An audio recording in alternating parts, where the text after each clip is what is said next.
They're building an outdoor ice rink at London's Greenwich Naval College. There's plenty of maths involved. Pause the video and watch each clip as often as you like.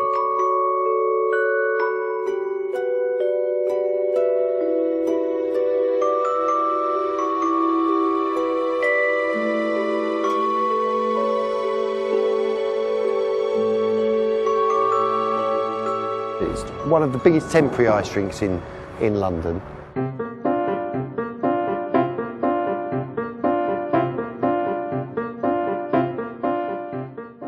When we first did this ice rink, 3 years ago was the first time we did it, and it took us that first time, it was a 2-week build. This year, we've reduced that time, because we've had the bit of the practice and we know where the pitfalls are and the problems are. We actually started on the Friday evening to be ready the following Friday. So we've gone from 2 weeks down to 1 week. It's been a bit of an experiment for us to see if we could do it, and actually it's been absolutely fine. Although it doesn't look ready at all, we're still only a couple of days, still got a couple of days before we open, and we're exactly on schedule from where we should be to be open on that day. So I'm very happy.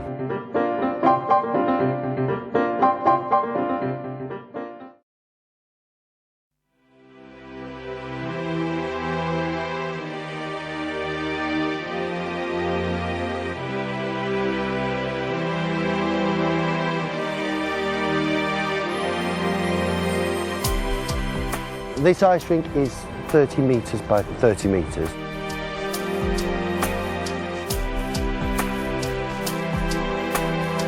It's an exact square, this one. It's literally 30 by 30. So how would you work out the surface area of the ice rink?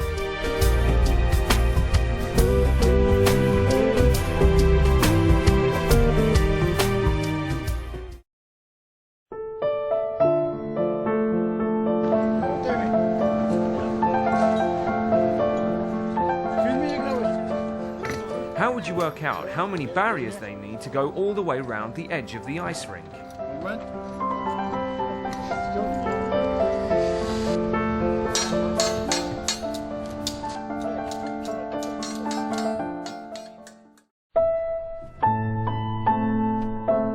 Once we've actually laid the pipes, which is like underfloor heating, we then start running through glycol, which is antifreeze, which will chill down to a much lower temperature than water would freeze at. So it will still be liquid at, say, minus 20 degrees.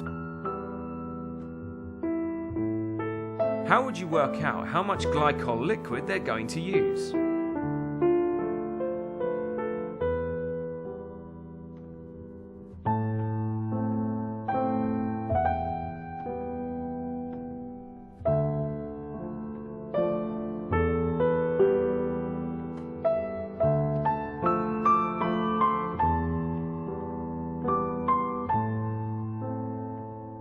And what might be the total length of the pipes under the ice that the glycol will go in?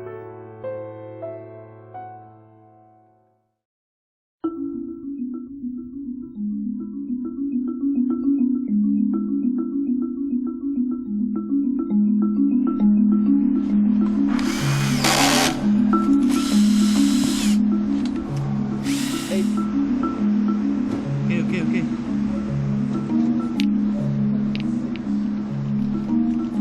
When you spray the water on the top, the water will actually start freezing and it becomes solid. So over the next 2 days, we will just continue to spray layer after layer of water until we end up with a lovely flat 4-inch thick ice rink.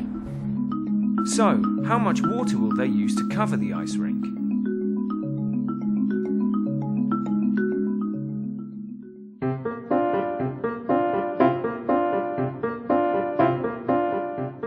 Everything is ramped as well as stairs, and this is obviously great for disabled access. So when we build here, we obviously take a lot of care in making sure that there's proper access for everybody. And there's a lot of guidelines which go with the rampage. They have to be a certain width. The length is determined by how high they have to go. So if they're 1 foot high, then they have to run 12 foot, because the rule is that they have to be a 1 in 12 rake to be able to meet the guidelines which are set down for wheelchair users. Find some steps around your building and work out how you'd build a safe ramp up them.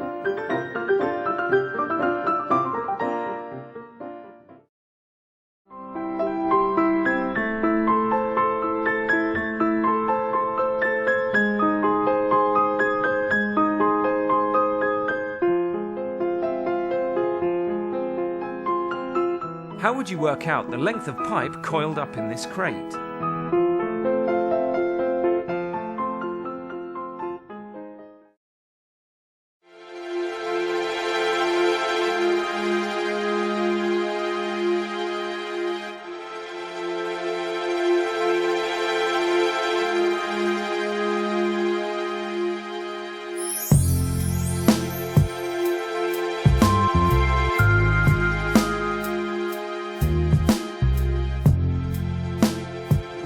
There's guidelines within the ice rink industry of how many skaters we're allowed per square meterage of an ice rink.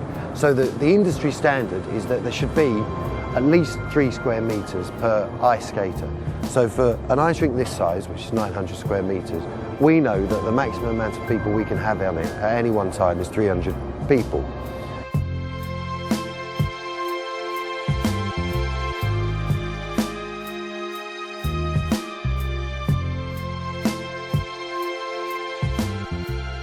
If we did have 300 people, it would actually be very, very busy. So on that basis, we say, okay, well, let's knock off 50 of those so that there's plenty of space for everyone to skate on, which gives us 250 tickets to sell.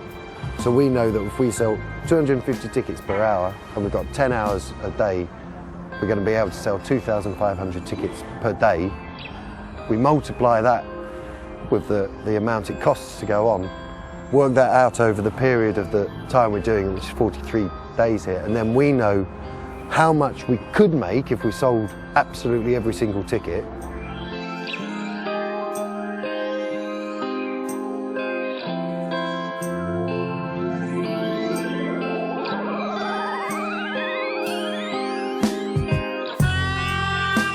And then we work out the percentages of what we think we would sell. So knowing that perhaps on a Monday morning when the schools haven't broken up, it might be quiet, so we knock that right down. But then saying on Christmas Eve, when it's going to be really busy and it's going to be packed, we know we'll have sold every ticket. We can sort of work out how many tickets we will sell. So have a go at working out how much money they might make during the skating season.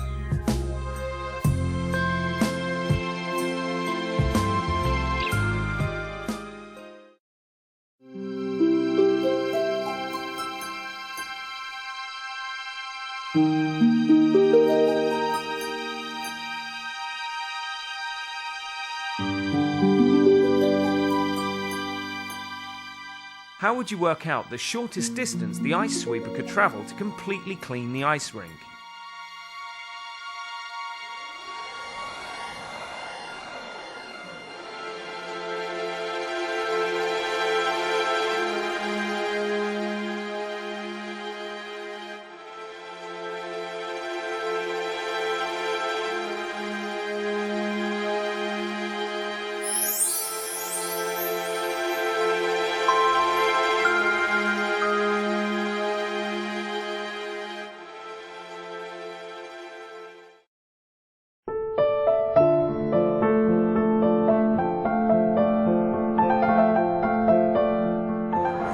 My name's Travis and I'm working in skate hire, giving out people boots, giving them back their shoes. At a changeover, when a session's coming on and another session's coming off, we can have as many as 200 people coming onto the ice and 200 people coming off the ice, all wanting to change skates for shoes or shoes for skates, so it gets quite hectic.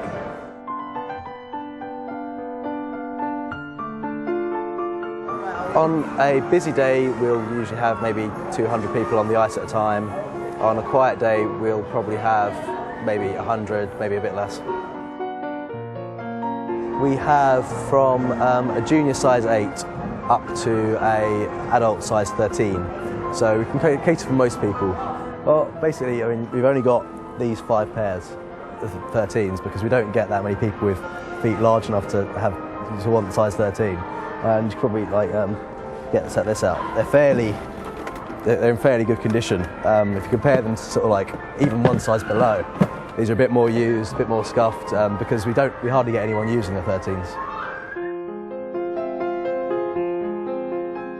I'm a 5. Size 11 normally, but I seem to have stuck myself into a size 10 today. Oh, that is personal. Oh, huge. 10. I'm a size 9. Size 10. Size 9. But it's not like ice, it's not like bowling. They don't put the sizes on the ice skates, luckily. Otherwise I'd have had a 6 and just been crippled. 5, 6, 5.5, 4, 5, 5, 5, 4, 7.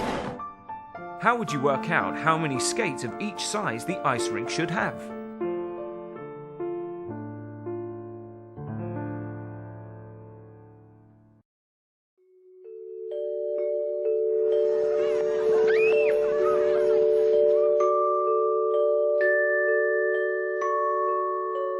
What's the probability that someone will fall over if they go ice skating for an hour?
When we first came to ask for if we could put this here, there's a bylaw in place which states that, and this is the Queen used to live in this house sort of a couple of 100 years ago, and when she lived here, she made a law and said, I always want a view from that house down to the river, which is why these buildings were actually built in 2 sections so that she kept her view.